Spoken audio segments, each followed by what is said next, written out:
Good morning. Start. ग्रामीण भागातील बेरोजगार स्त्री पुरुषांना रोजगार उपलब्ध करून देणे आणि त्यांच्या श्रमातून ग्रामीण भागातील आर्थिक स्थिती सुधारण्यास मदत होईल अशी मालमत्ता निर्माण करणे असा आहे. या योजनेचा लाभ दारिद्र्य रेषेखालील सर्वच कुटुंबांना मिळणार असला तरी विशेष करून अनुसूचित जाती, जमाती व महिला वर्गास अग्रक्रम द्यावयाचा आहे. या योजनेअंतर्गत कार्यक्रम आखताना स्थानिक गरजेनुसार कामे निवडण्याचे स्वातंत्र्य ग्रामपंचायतींना आहे. मात्र त्यांना मिळणाऱ्या एकूण निधीपैकी किमान 15% निधी त्या भागातील अनुसूचित जाती जमातीतील लोकांच्या वैयक्तिक अगर सामुदायिक लाभासाठी वापरला जाईल आणि एकूण निधी पैकी 50% जास्त निधी मजुरीवर खर्च होईल. या दोन मर्यादा त्यांनी सांभाळावयाच्या आहेत.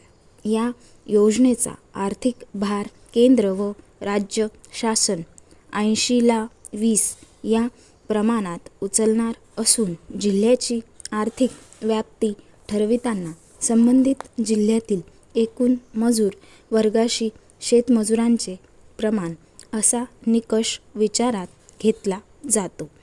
राष्ट्रीय ग्रामीण रोजगार कार्यक्रमांतर्गत जी कामे 31 मार्च 1989 रोजी अपूर्ण होती ती कामे पूर्ण करण्यासाठी कार्यक्रमांतर्गत जी देय रक्कम शिल्लक होती त्या रकमेची तरतूद करून ती कामे या वर्षात पूर्ण करावीत. एकूण उपलब्ध होणाऱ्या रकमेपैकी किमान 15% रक्कम अनुसूचित जाती जमातीतील वैयक्तिक व सामुदायिक लाभासाठी निश्चित करून त्याप्रमाणे कामे निवडावीत. एकूण निधीमधून किमान 50% निधीचा विनियोग मजुरीवर होईल अशा प्रकारे आराखडा तयार करावा. आराखड्यामध्ये प्रस्तावित केलेले काम करण्यासाठी जास्तीत जास्त 2 वर्षापेक्षा अधिक कालावधी लागणार नाही अशी कामे सुचवावीत.